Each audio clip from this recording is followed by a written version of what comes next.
everybody. Welcome to Shadow at Night. This is Monday, November the 25th, 2024. On the show tonight, Justin Trudeau dancing like a mad fool at Taylor Swift on Friday night with a bunch of 15-year-old girls in the front row. Well, Montreal burned. We're going to get to that as the show moves on tonight. You may have heard the lawsuit, the vaccine mandate lawsuit that was being put forward by over 300 plaintiffs, members of the Canadian Armed Forces, was tossed out of court last week by a federal court judge, an associate judge called Catherine Coughlin, for vexatious reasons. And let me throw this up on the screen here. This is the headline that came from the National Post. Judge tosses vexatious Canadian Armed Forces vaccine mandate lawsuit over lack of material facts. The lawyer representing these members of the Canadian Armed Forces is Catherine Christensen, and she represents Valor Law in Edmonton. We're going to bring her on in just a couple of minutes. Let's go say some quick hellos. Who's watching tonight? Greg is watching in Kingston on Facebook. Debbie is watching in Tabor, Alberta. Hello, Ellen, watching on Facebook on Vancouver Island tonight. Michael is watching tonight in Brampton. Yes, apparently this judge was a recent Liberal appointee to the federal court. Lise is watching from Strathmore, Alberta tonight. Hello, Kevin. Hello, Kim in Oka River watching tonight. Tracy is watching from Mesa, Arizona. Hello, Tracy. Kathy is watching as well tonight. Carol Canada watching from Red Deer. Lucettes watching from Saint Jean Baptiste. It looks like most of you are, at least so far, watching on either Facebook or Rumble or YouTube or maybe X, whichever platform. I don't care. Get it out there. Like and share. Share this. Get it out to as many people as you possibly can. That's the point of all of this. And maybe one of those normies, as we call them, will hear some of the information provided tonight. And this comes right from the source tonight. And remember that everything I present to you on the social media portion of the show is proven. And if it's not, if it's only partially proven, if it's only a theory, I will let you know before it ever gets out of my mouth and onto your screen and into your ears, which is something that the left-wing corporate media just doesn't do. The Shadow at Night live stream is brought to you, as always, by CanadaNanoSilver.com, CanadaNanoSilver.com. Here are all of the fantastic products that you can get with this wonderful company. The immune gummies, you know that's my favorite. You're not supposed to have a favorite, I know, but I do. The immune gummies I like. There's the Naked Bandage, there's the Nano Silver Gel Pump, and the Natural Sinus Relief, which I use pretty much daily. Recover Muscle Cream, you've got the Silver Biotics Facial Serum, Silverceuticals Facial Serum, Silver Lozenges, Silver Moisture Sprayer, the Skin Cream in multiple scents and scentless. You've got the Tooth Gel, the Winter Mint toothpaste, and of course, the Silverceutical toothpaste in 3 different flavors: spearmint, cinnamon, and bubbleberry.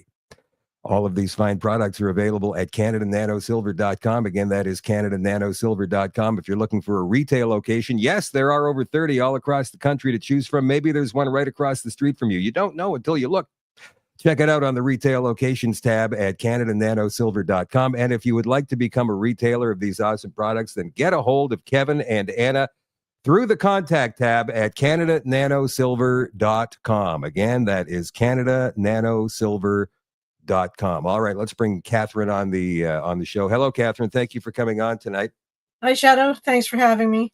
It's nice to see you. So this your lawsuit, one that you worked on for what, a year? 3 years now. Three years. I'm sorry. Yeah. Thrown out for being vexatious last week and not living up to the facts. Can you go over exactly what happened for us, please? Yeah. So the Crown brought a motion to dismiss the lawsuit, basically trying to stop it in its tracks. They were successful at this stage. And we have over 600,000 pages of evidence to prove what we're saying in our statement of claim.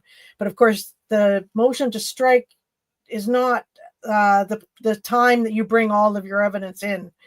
The assumption is that if anything in the statement of claim is assumed to be true, and if it's valid enough, then you get to proceed with your case. Right. We, in our brief for this motion to dismiss, we brought 0.1% of our evidence, 6,000 pages of evidence to support what we were saying. And yet within 2 months, we got a decision saying that we had no evidence to support our claims, and that the language that we used was offensive to the court, basically. Wait a minute. Wait. Before you continue on, please. When you say offensive to the court, exactly what are they talking about there? So, in fact, the Crown, during the hearing in September, came right out and called me a conspiracy theorist that was encouraging other conspiracy theorists. They didn't like the language that we used to describe the COVID mandate, vaccines, whatever you want to call it, even though now it is common language to call it gene therapy, which was one of the terms we used in the statement of claim. They didn't like what we said about the chain of command and the abuse of power in the statement of claim. And then the justice basically washed her hands of it and said the grievance system within the Canadian Armed Forces is working just fine, and that's the only recourse that the Canadian Armed Forces members have if they've got a complaint or have. But that's not true, though, is it? I mean, they are ruled under the laws of Canada just like anybody else, correct? Exactly, and the grievance system, in this case in particular, the order that they are questioning and say is abusive and unlawful came from the Chief of Defense Staff. Well, guess who's the final authority for any military grievance? The Chief of Defense Staff. Yeah. You can't have the person who gave the order deciding if their order is legal. And then they threw in this anonymous person's result from the final authority, claimed it was one of my clients, one of the plaintiffs, and it was not one of my plaintiffs. But the justice says it was. There's her first mistake. And then said, well, look, it works because the Chief of Defense Staff says there's no charter breaches and that his order was perfectly fine. Well, not only was his order not perfectly fine, but he doesn't actually have the authority under law to decide on whether something is a charter breach or not.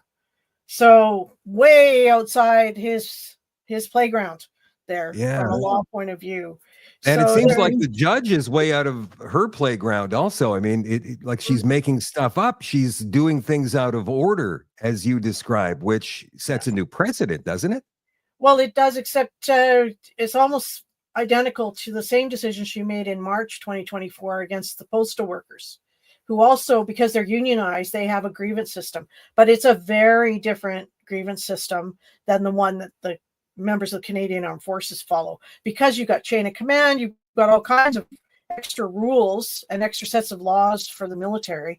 To compare them to a public service type of union, it doesn't work. It just doesn't work. Well, Leighton Gray was talking about this particular judge. This is an associate justice called Catherine Coughlin, who ruled the same way in the postal workers case, as you were just saying. But she's got a history with the Trudeau Liberal government, from what I understand. Yeah, quite an extensive history. Someone sent me an article they're writing today for comment, and it dives into her history as a Department of Justice lawyer. She was a loyal soldier for the Trudeau Liberal government, and was rewarded with it by being appointed to the bench, essentially. Yeah, like and if you want to talk about bringing vexatious cases to trial. The term vexatious is meant to make my clients shut up and go away, in my opinion. There's not much worse you can tell somebody in a court of law, right? I mean, like vexatious means that you're a pain in the ass, go away. Yeah, that you've brought something that's completely unsupported and that you have no basis to be even in the court in the first place. And you, I mean, how did you feel when this ruling came out? I mean, this must have been like, what? Well, I've been a litigator for almost 10 years now, and then I've taken my share of hits from the court. But I'm disappointed. I'm just almost disgusted with our justice system at this point, because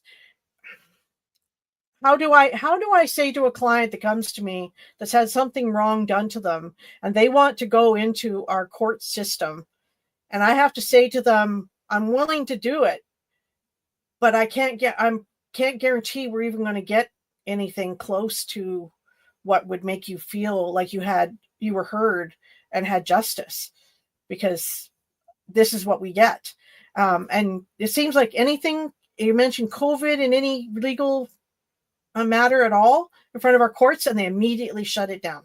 They don't want to hear it. Yeah, I was about to ask, is this outside the normal? But then, as you say, anytime you say the word COVID, they go like a short circuit goes on. I don't want to hear it. I don't want to hear it. Yeah. What about the members you were representing? I'm sure you haven't had a chance to talk to each one of the over 300 of them. We had a big Zoom meeting last week. They're angry. They're angry. Disappointed, but more angry than disappointed. These are people who put their lives on the line for Canada and thought that they were defending our country and our Constitution and our Charter of Rights and everything that they believed in. And they've been served a really bitter pill by our court system that said, you don't matter. Because essentially what this ruling is saying is that you can leave a guy out in the cold and physically torture him. It's okay. It's all right. You can show up at a pregnant woman's house and with two men in uniform demanding she sign paperwork. And if she happens to go to the hospital with complications, charge her with AWOL because you don't believe her that she's actually ill. How about locking a young woman in a room with 4 male senior officers and she can't leave the room until she does what they tell her to do?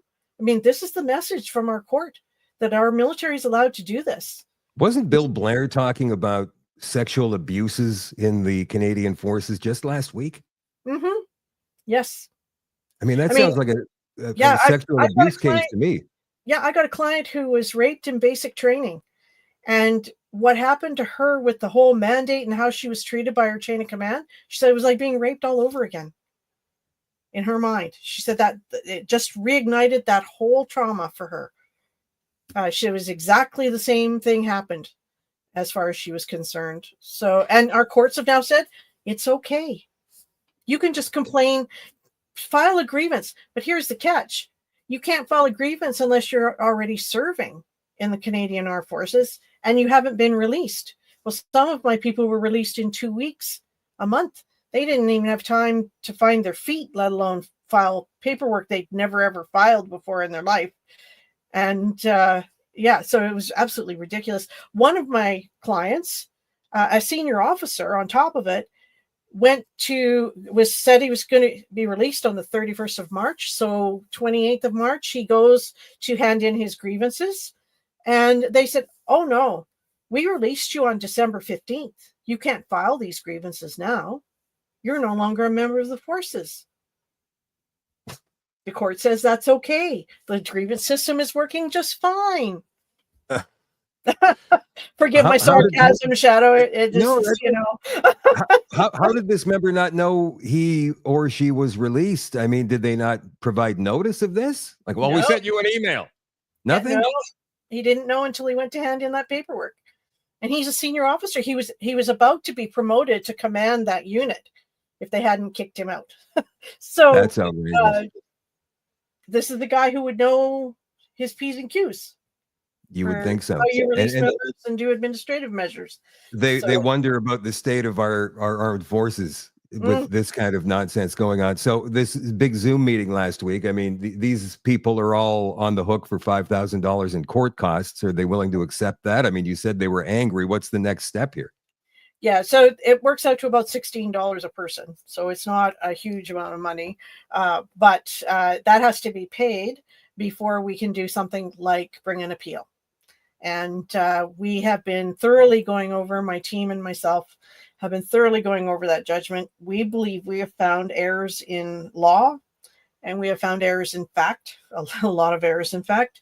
And so we will, it looks like my clients are voting on it right now. We'll know later this week that it looks like we may be heading to the Court of Appeal.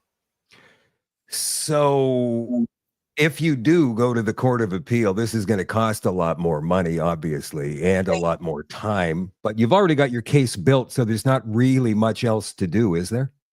No, just that the Court of Appeal is more of a formal process, requires more of what are the legal cases, what's the precedent, that kind of thing. And interestingly enough, we've had a couple of cases come down from the Supreme Court of Canada recently that actually support what we're doing.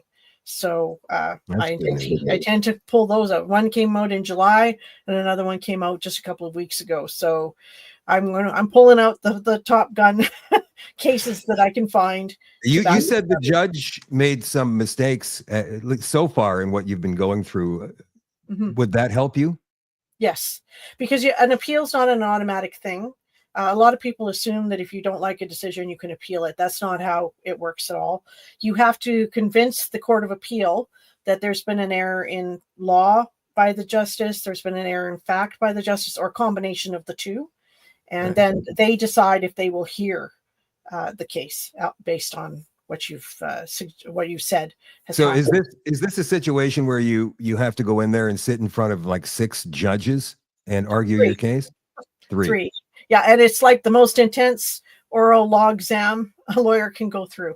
Yeah. Very few lawyers are willing to walk into a court of appeal. I've been there. They're asking questions constantly of you, right? Like, you better know your stuff. Oh yeah. It's a rapid fire, very high level one. But my clients want to do this, and I'm willing to do it. So away we go. I put on my robes and one more kick at the can. So how long would we have to wait? How long will we have to wait, Catherine, before we hear whether they are going to accept the case or not? A few months? No, we have to file our notice to appeal by December 13th. And then we'll hear soon after. The courts will be closing for a couple of weeks for Christmas, which might delay getting an answer.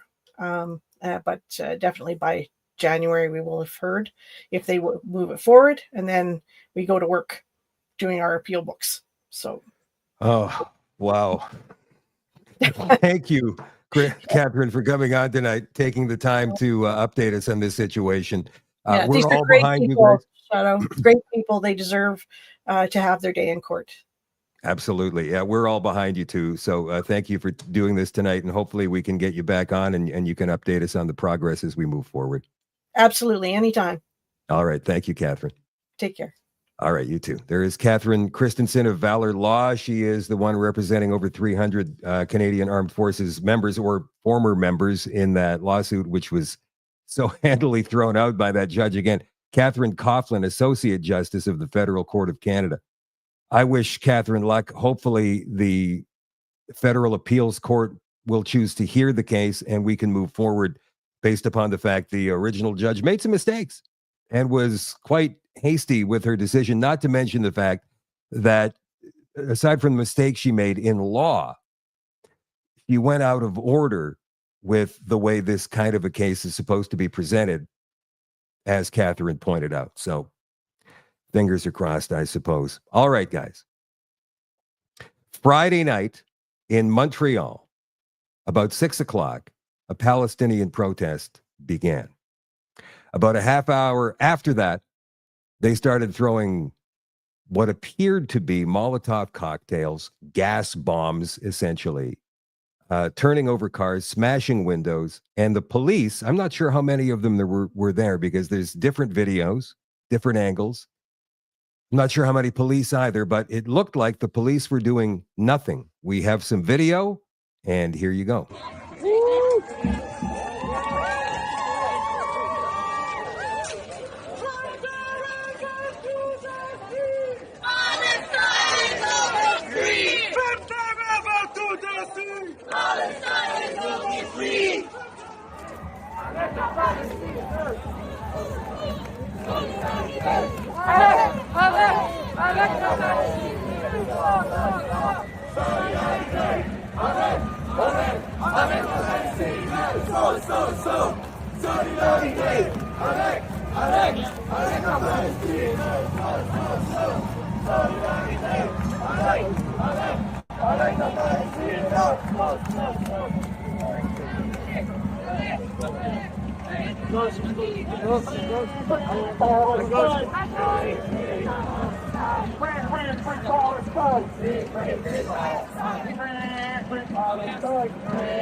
Streets of Montreal. Now, there are regular protests in Toronto. Ezra Levant of Rebel News was arrested at one of those this past weekend. He was on Charlie Kirk today telling that story. We've got video of that coming up. Regular as well in Ottawa, usually every weekend. And Chris Dacey and Wright Blend are usually right there covering and putting up video on Facebook and X and on Instagram. So that was going on in Montreal, downtown Montreal, on Friday night, about 6 o'clock, lasted, don't even know, 9, 10 o'clock, maybe into the wee hours of the morning, not necessarily the violence and the flames and the window breaking and whatnot, but there were people downtown. Police, again, didn't really do much of anything. I was scouring the left-wing corporate media today looking for records of arrests. Couldn't find anything. Also notice a lot of those people wearing masks. Anybody at the Freedom Convoy wear a mask? Did anybody at the Freedom Convoy wear a mask? No, because they weren't violent, because they were going there to stand up for their rights as Canadians. They weren't going there to break windows, turn over cars, throw fire bombs, and get into violence. They're not professional protesters. They didn't even know what they were getting themselves into at that Freedom Convoy. They came from all across the country. And look at the arrests that we've seen, the court cases that are still ongoing. Anyway, as the mob raged in Montreal on Friday night, our Prime Minister Justin Trudeau was in the front row at a Taylor Swift concert with his 15-year-old daughter, some of her friends, and some 15-year-olds that he didn't know, that he was handing out friendship bracelets to and getting some back in return, apparently. Here is some video of Trudeau dancing in the front row at Taylor Swift on Friday night. I've removed the music.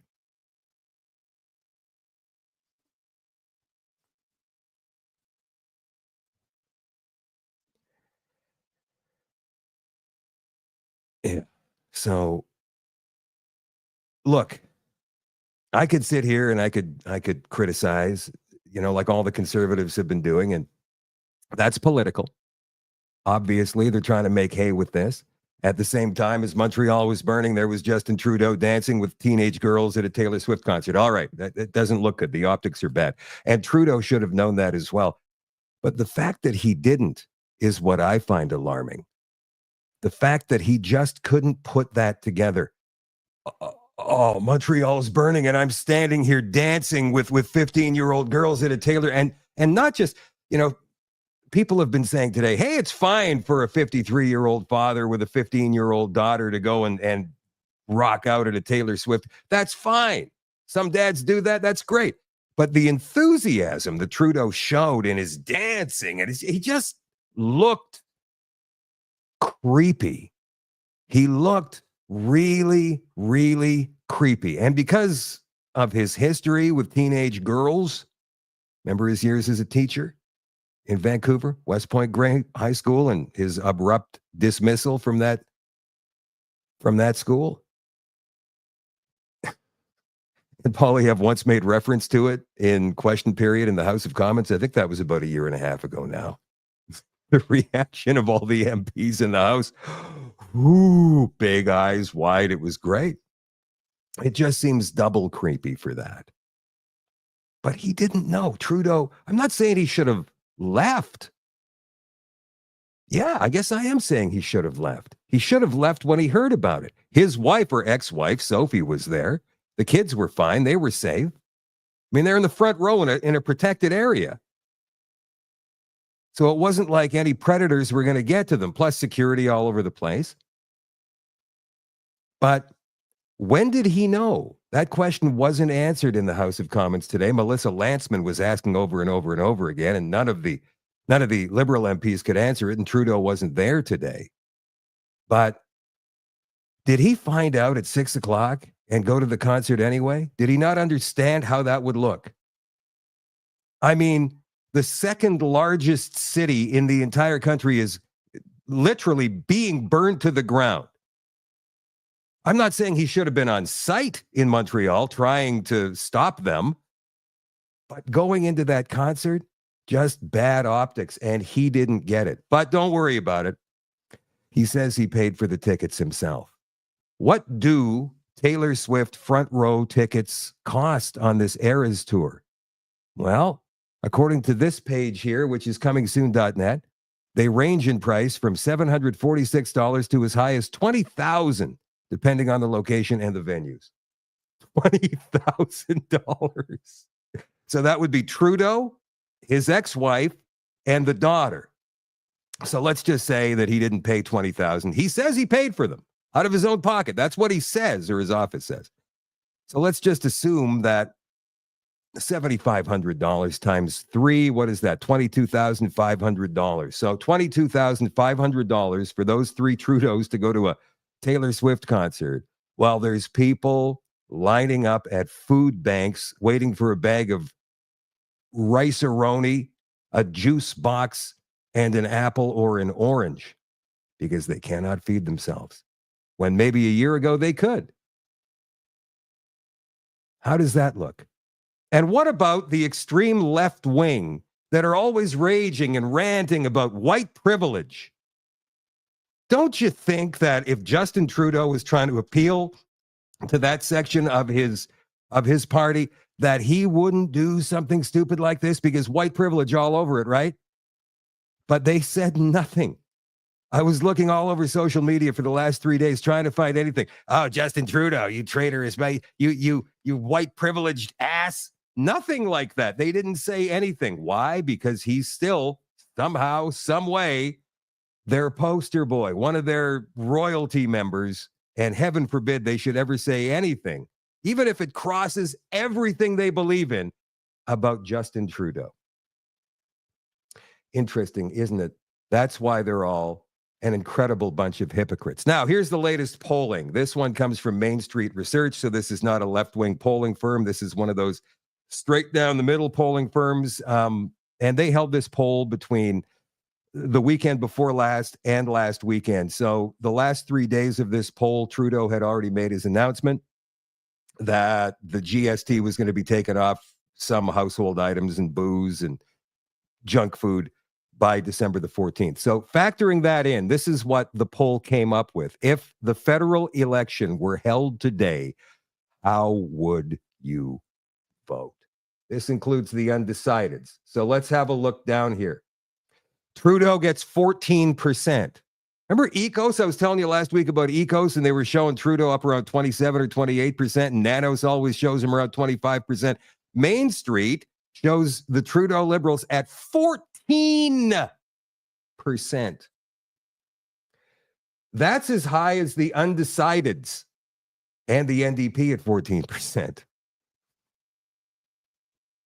And then you've got the Bloc here at 6%. You've got the Green Party somehow at 5%. You've got the People's Party at 3%. Other, meaning the communists, the Marxists, the Rhino Party, the yogic flying, whatever, they're at 2%. And the Conservatives, 42%.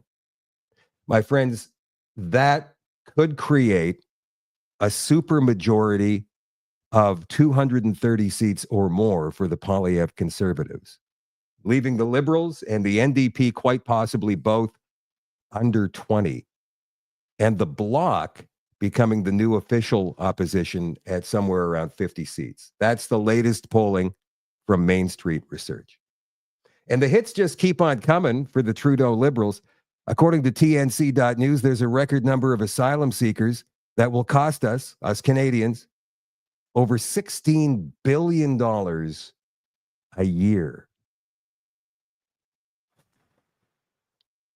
Asylum seekers to Canada have reached a record high and will cost us billions of dollars each year to house and accommodate them. Deputy Chair of the Refugee Protection Division, Rula Entreaties, said it currently takes 14 months for a case to be processed with the division. However, she said the division was funded for 60,000 cases this year, but intake has risen to over 200,000, resulting in a wait time of 44 months. What does that work out to? Almost 4 years? About 70% of our inventory is a year old or less than a year, she said. Treaties confirmed that this was the highest volume the Immigration and Refugee Board of Canada had ever seen. The revealed data followed Conservative MP Arpan Khanna. Excuse me. That just came on suddenly. Arpan Khanna questioning immigration officials in the House of Commons. He said that 14 months increasing to 44 is notable because it gives fake asylum claimants more than triple the amount of time to stay in Canada and do whatever. They're allowed to get a job. They're allowed to get health care. They're allowed to stay in the country. Out of the 200,000 new referrals, 70% are just within this year. So all the changes Mark Miller has made have eventually led to this crisis at Khanna. An average refugee costs taxpayers $82,000 per refugee per year. Multiply that by 4. Family of 4. What do you got? $328,000. It was previously revealed the Canadian taxpayers paid $224 per day to accommodate illegal asylum claimants, which would equate to $81,760 per year. The refugee program was never supposed to be a backdoor entry into our country to get a work permit. It was supposed to be there to help those that were fleeing persecution from other third world countries, not the United States. They're supposed to have war in their region, famine, something like that. This program was meant to save lives. However, he added that from January to September, 14,000 international students also filed for asylum. Oh, right. The international students. Mark Miller himself acknowledges that most of these cases are likely going to be fake asylum claims for folks whose statuses are expiring but want to stay in the country. Miller previously called the rate at which the level of temporary foreign workers and international students had grown unsustainably and said the whole system was out of control. And this is the Minister of Immigration. And it's going to be 4 years before their case even gets heard, before we can even kick them out. That's crazy. Okay, we've heard some ridiculous stories about human rights tribunals in various provinces across the country for the past few years. By the way, these human rights tribunals were created in 1975. I'm of the opinion that they need to go. They're all appointees, and they're appointed by whatever woke bureaucrats or politicians who decide to put them in there, provincially speaking. And once they're in there, you can't get them out. That's what these Marxists, these left-wing extremists do, is this has been their strategy, as I pointed out on Friday night, I think it was, maybe Thursday night, that they get their agenda pushed by getting themselves, whether it's appointed or elected, into positions of power, and they push this ridiculous radical agenda on us. So look at this. Human Rights Tribunal fines small Ontario town for refusing to fly LGBT pride flag in 2020. Emo Township has been fined $15,000 for refusing the demands of LGBT activists in 2020. I find that $15,000 is an appropriate level of compensation for Borderland Pride's injury to dignity, feelings, and self-respect. That from Karen Dawson on one of these human rights boards, who wrote in her decision. So in a November 20th decision, the Ontario Human Rights Tribunal awarded Borderland Pride, a local LGBT activist group, $15,000 from Emo Township and Emo Mayor Harold McQuaker. Emo, isn't that near Thunder Bay? I think it is. Harold McQuaker, that's a great name. After the small Ontario town refused to bend to the demands of LGBT activists and celebrate June as Pride Month. I find the blah, blah, blah, blah, blah. The $15,000 is divided into $10,000 paid by Emo Township and $5,000 paid by the mayor himself, right out of his own pocket. Additionally, the tribunal ordered McQuaker and the chief administrative officer of the municipality to complete a Human Rights 101 training course offered by the Ontario Human Rights Commission within 30 days. There's no flags being flown for the straight people, McQuaker said. He told that to council in 2020, and he's absolutely right. He's absolutely right. Now, what happens if you don't follow the penalties handed out by these ridiculous commissions? They come after you, throw you in jail. They all need to go. They all need to go yesterday. By the way, you should be quaking in your boots right now, especially if you live in Manitoba, because the first Canadian case of more severe monkeypox has been confirmed. It's been confirmed in my home province of Manitoba. I'm petrified. I'm not going out, not going anywhere. Mask time, 6 foot distance. I'm going to follow those yellow lines. There's still some yellow lines on my grocery store. They're very faint. You can hardly see them, but I'm going to follow them nonetheless. What do you think they're trying to do to us here? Are they trying? Are they trying to do this with monkeypox? Severe strain. Are they trying again? What do you think? Write it down in the comments, and don't forget to like and share. You guys get this out to as many people as you possibly can. Remember, Bill Gates has warned us that there is another pandemic coming. We don't know when, we don't know what, but it's coming. It's inevitable. The Public Health Agency of Canada has confirmed the country's first case of a more severe type of mpox in a person in Manitoba, though it says the risk to the general population remains low. Well, then why report it? The agency says the travel-related case is associated with an ongoing outbreak of what's known as Clade 1 mpox in Central and Eastern Africa. It says the person sought medical care for mpox symptoms in Canada shortly after their return and is isolating with contact tracing. They're still doing that crap. The agency says that while Clade 2 mpox has been circulating in Canada since 2022, this is the first confirmed case of Clade 1 in Canada. Research suggests Clade 1 is generally more transmissible, causes more severe disease than Clade 2.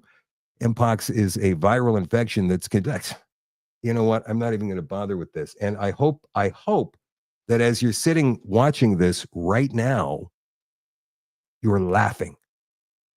My hope is that you are laughing. This is an interesting story, I thought, before we get to what's going on in America.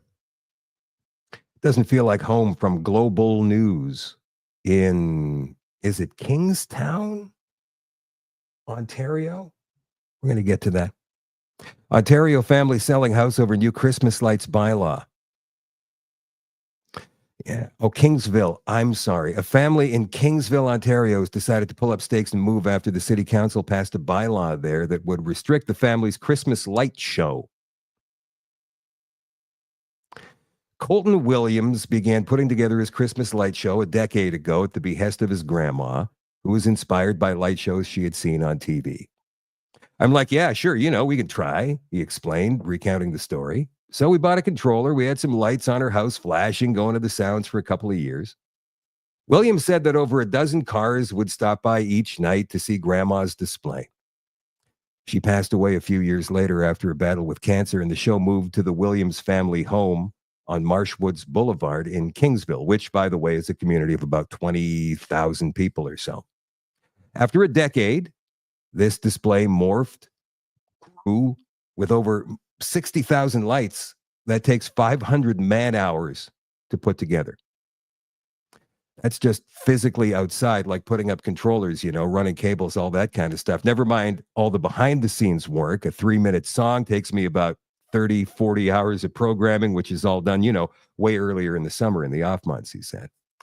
In a normal year, the Williams clan would put on 3 shows a night with a 4th included on Friday and Saturday. And by the way, they never charged any money for this. They just did it because it became a Christmas tradition. The shows last about 20 minutes. Then the next crowd would start filing in for the next show. There's a guy who does or used to do that in Winnipeg. Every city I've lived in in my radio travels over 35 years, there was always this one place in whatever city that had such an amazing show. And it was like always a jovial old fella, or maybe his son, because the jovial old fella had died and his son carried on the tradition of doing this thing, this neighborhood, because it's a neighborhood thing. It brings people together. That's the point, right? It's about Christmas traditions. And there was a guy in Transcona in Winnipeg who put on that show. And I got to know him. What a good guy. And he told me the pain in the butt it was to put on this thing every single year, but he did it for the neighborhood. He did it for the kids. He did it for the families. For a 25-year-old guy that would come by and see the show and see the lights, because he saw them when he was a little kid. And it brought back such amazing memories. That's why he did it. That's why these people do these kinds of things. It's not about money. People would contribute, but what did these people do? They would just give it to the Cancer Society or some other charity. But then trouble started brewing in Kingsville after several neighbors lodged complaints about their street being crowded with cars for 6 weeks every year. That led to a meeting between City Council and the Williams family last year as they searched for a solution. Town staff were directed to survey those who lived in the area to get their thoughts on the display.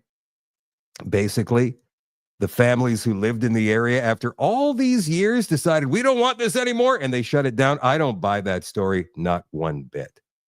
What I do buy is a woke city council trying to get rid of Christmas. What they did was they said you can only do 10 hours a week now. And so you take away all of that tradition, all of that memory, all of that togetherness in the community with some stupid bylaw in a town of 20,000 people. That's what these woke city councils are all about, man. It's not about heeding the complaints of the neighbors who've been dealing with this for years and years and years now. It's about how can we break up Western society? How can we disrupt it? How can we wreck it, even if it's in a small way? And that's what I tell you guys. That's what these wokies getting themselves elected to small city councils, municipal councils, school boards, human rights tribunals, that's what they're doing. It's death by 1,000 cuts, and we need that to stop. We need to stand up to it. I mean, what's going to happen if he keeps doing it? Well, we're going to come and we're going to remove you. Well, then, okay, why? Well, because you're disturbing the neighbors. Well, they don't seem to mind. Let's get them on the record. Couldn't find a story with any neighbors complaining. But again, the state of journalism in this country is as low as I've ever seen it. That's the first thing I would do. I'd go to the neighbors and say, did you guys complain? Nobody did. All right. Ezra Levant arrested this past weekend in Toronto. He went to cover Palestine protest. It popped up in a Jewish neighborhood in Toronto. They always seem to do that. And here is Ezra on the Charlie Kirk Show today. Let's go to one of our favorite guests here, who is the center of some very troubling news, Ezra Levant, Canadian journalist at rebelnews.com. That is rebelnews.com. Ezra, welcome to the program. Ezra, take some time and educate our audience on what you went through this last weekend and what is going on in the unfree country of Canada. Thanks, Charlie. Great to be back on the show. And consider Canada a warning to Americans. If you don't hold tight to your constitutional freedoms, especially your First Amendment, you will go down the path like Canada and the United Kingdom. So consider us a warning from your near future. I live in a fairly Jewish neighborhood in North Toronto, and I saw online that some pro-Hamas extremists came right into this residential neighborhood. Like, there's no political targets here. There's no embassy or anything.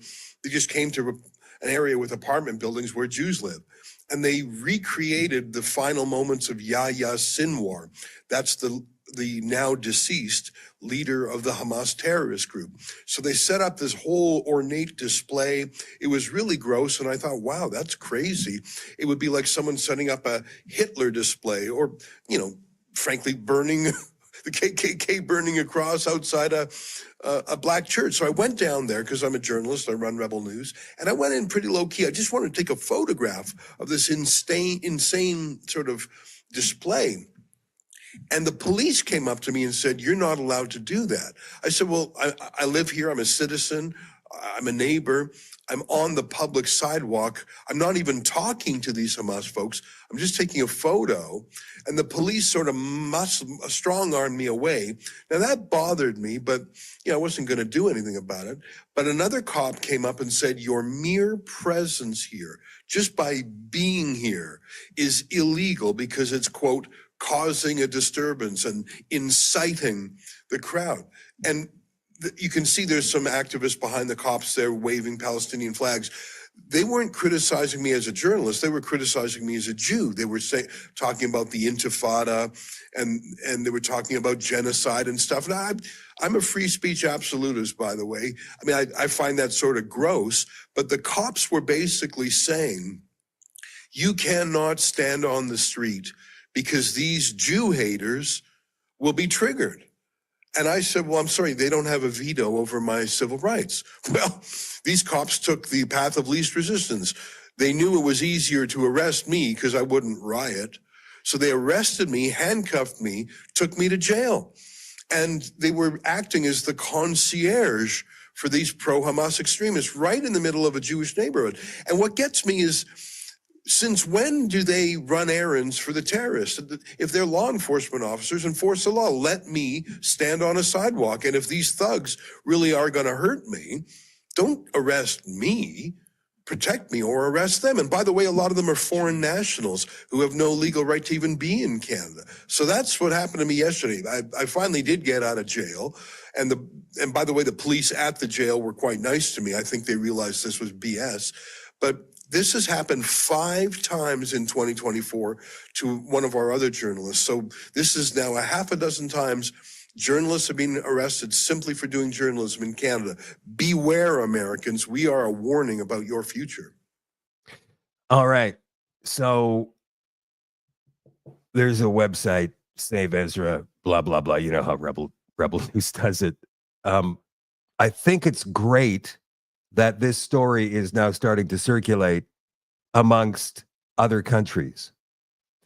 I saw the story as the focus tonight on a New Zealand newscast and on an Australian newscast. And somewhere in Europe, they were talking about Ezra being arrested over the weekend. And he's right. As belligerent as the Rebel News reporters can seem sometimes, walking down a sidewalk is not a crime in Canada. We do have charter rights and freedoms. And for a police officer to say, "I'm sorry, you can't do that. Go into the safety zone over there and take your pictures from there." They can't do that. We have freedom of mobility in this country. And as petty as that might seem in terms of charter rights, these cops are overstepping their boundaries week after week after week, and they're not doing anything in other situations. Ottawa, Montreal, obviously a great example from Friday night, definitely in Toronto. They're taking, as Ezra says, the path of least resistance, and that needs to stop. However, Ezra did point out something in a piece he did earlier on the weekend where he said Justin Trudeau was in Toronto a few months ago meeting with the chief of police of Toronto.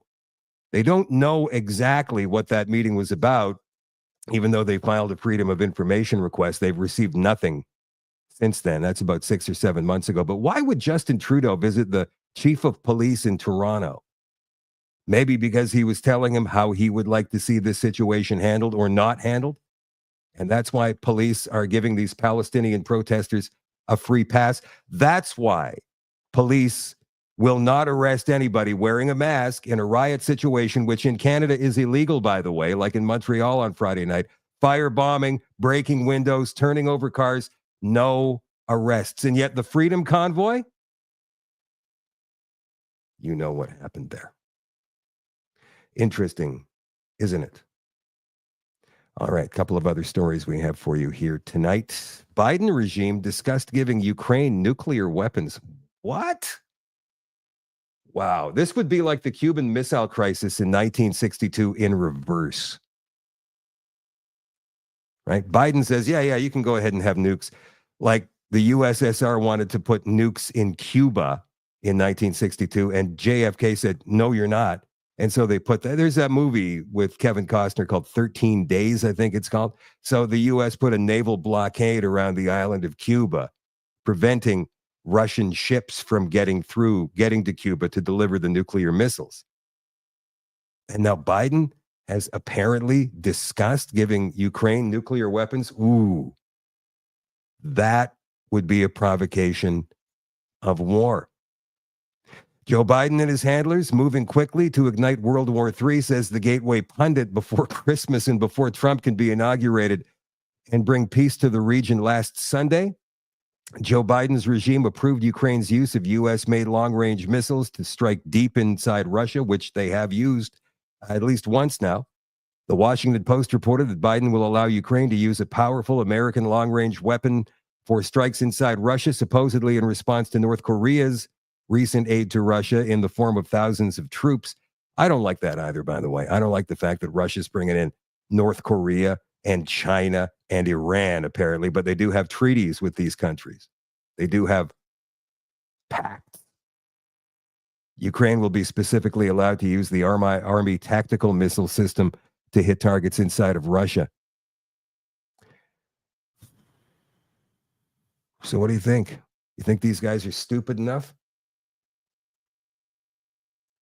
And speaking of Donald Trump, I find this to be very interesting. You know, a lot of people are heavily critical of his picks for his cabinet here. And I'm one of them. I mean, let's be honest. I like the Tulsi Gabbard pick. I like the RFK pick. I like the Elon pick, I suppose. I like the Vivek Ramaswamy pick. Those were the people who he was running with during the campaign. But a George Soros protege to head up the Treasury? What? Trump has vilified George Soros. He just picked the Jewish billionaire's protege for Treasury Secretary. Scott Bessent, Trump's Treasury pick, worked for Soros for 24 years. This makes no sense to me whatsoever, unless, of course, what I said during the extension last week is absolutely true. I mean, can you think of a reason that this is a good idea? Keep your friends close and your enemies closer. Come on. That don't wash with me, man. As Donald Trump finalized the formation of his cabinet, he tapped for the Treasury Secretary, a former top ally, George Soros, a champion of liberal causes. What? Who is frequently the target of anti-Semitic conspiracy theories from right-wing actors, including Trump himself. That in itself is a conspiracy theory. I love when they use conspiracy theories to accuse other people of being conspiracy theorists. That happened to Lauren Southern last week. I'm not sure if you guys saw that. It happened to Lauren Southern last week when she was being questioned by that committee. Absolutely ridiculous. The video is available on YouTube. Go and watch it. It's about a half hour long. She did a great job of standing up for herself in that video. If I were her, I would have been a little bit more harsh with some of these idiots who are asking stupid questions. Anyway, the nominee, Scott Bessent, 62, spent more than 2 decades as a top exec at Soros's investment fund before leaving to forge his own path, eventually appealing to some of Trump's most ardent loyalists. Bessent gained Trump's trust during the campaign by predicting a potential economic fallout if the Democrats won the election, and played down Trump's trade threats in media appearances. So what? Does that garner a cabinet appointment or nomination? He was picked after jockeying that included 3 Jewish candidates. Why did the Forward Jewish independent nonprofit, forward.com? I guess that's why they have to throw Jewish in all the time.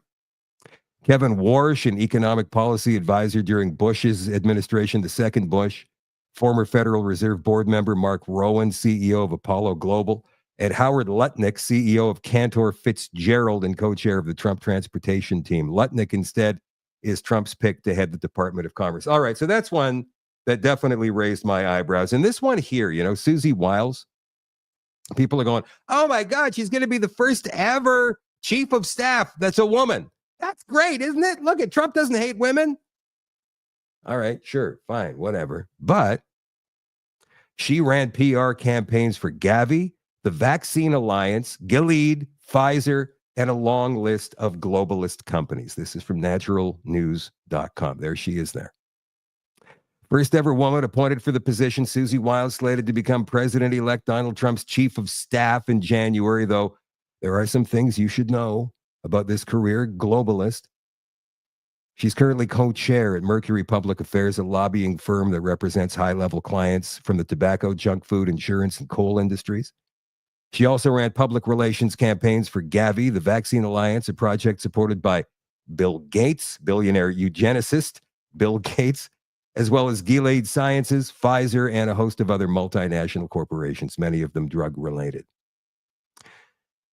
Susie is tough, smart, innovative, and is universally admired, respected. Susie will continue to work tirelessly to make America great again. Now, as a lobbyer, if she was a professional lobbyer, and I'm just looking at ways that this is acceptable here, guys. That's all I'm doing. Then she would take on a client no matter what their stance, and she would lobby on their behalf, like a lawyer, right? You don't pick your clients and go, well, this guy's obviously guilty, this guy's obviously not. You don't. Just every client deserves a defense. Every company, whether they're globalist or not globalist, deserve a good lobbyist, and that's how she made her money. So that is the only positive that I can think of in this situation. I mean, maybe she lobbied on behalf of some non-globalist companies too. They don't list that here in Natural News. I don't know.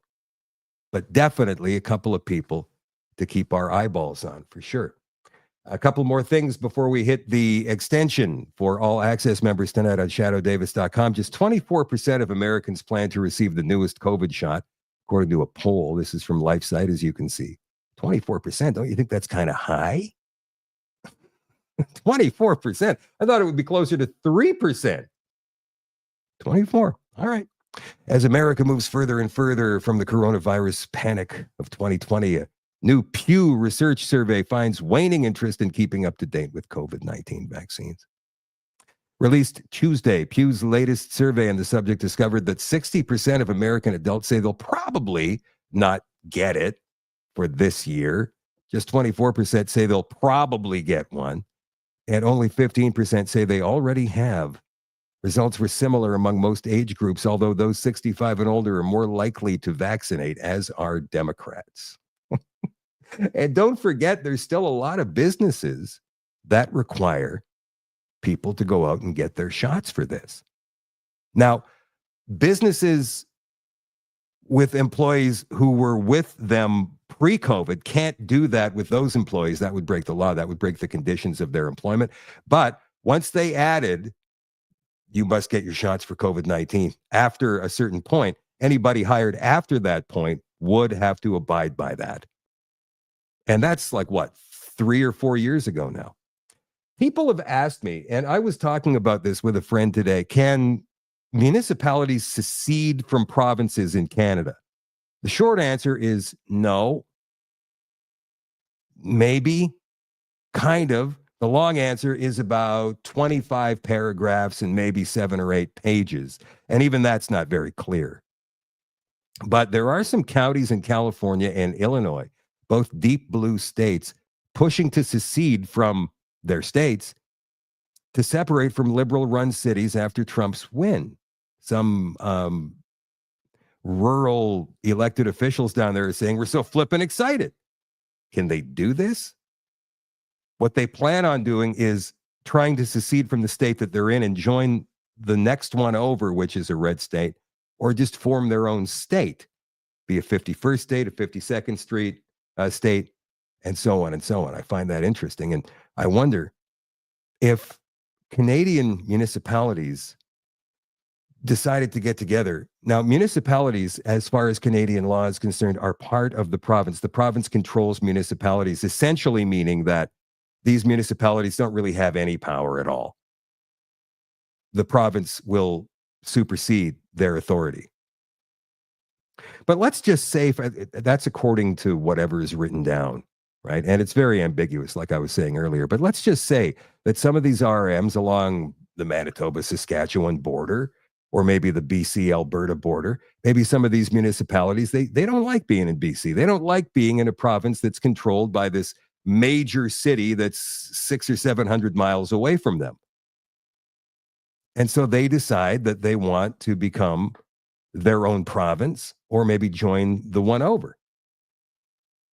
So what's the government going to do? What's the provincial, or are they going to send in the RCMP and say, no, you're not? Yeah, we are. What are they going to do? Are they going to go to war? You see, this is the problem, right? It's all a game of chicken.